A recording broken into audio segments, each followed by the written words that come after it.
Obviously, it was a hard-fought conference game against a really good team, had their best player back in the lineup.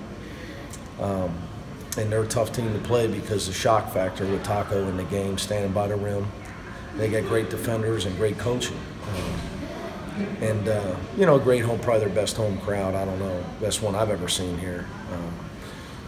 Great maturity and poise by our guys. It just, once we got down, just chip away.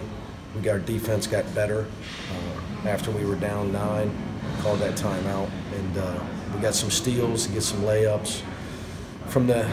I would say this, from the 9-minute mark in the first half, we had 0 offensive rebounds. And we were down 22-13 on the glass with no offensive. From that point on, we're plus 8 or 9 on the glass with 11 offensive. Also, we had 3 deflections.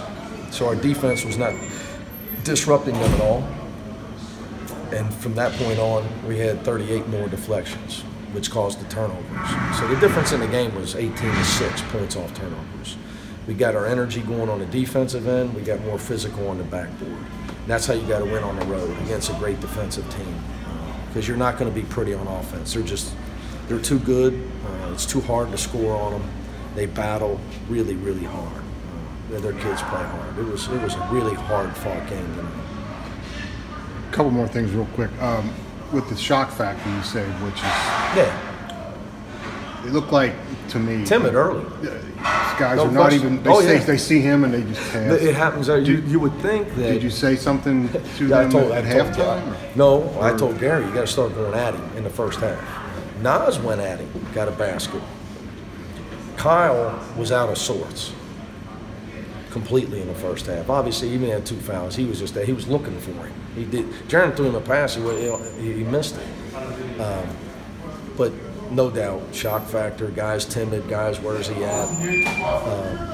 And, you know, Gary Clark just said, "Hey, you know, I'm gonna go at this guy." Because if he didn't start doing that, I think we'd have been dead. I think we were dead in the water until Gary just went at him. Because then it allowed us to get a couple points in the paint.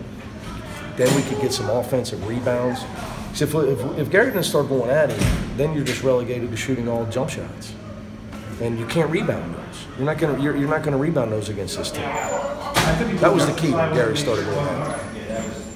He seemed, he kept going at it. Yeah, from the sideline, he seemed like he had the game face to the nth degree. I've rarely seen him look like that. Well, he always plays hard, but he seemed like he had an extra gear. They were letting him, you know, Gary's not used to teams playing him one-on-one. And they were playing him one-on-one. Other than a couple times, they played him one-on-one a lot. And I told him, they play one-on-one, man, you know, you can't look to pass.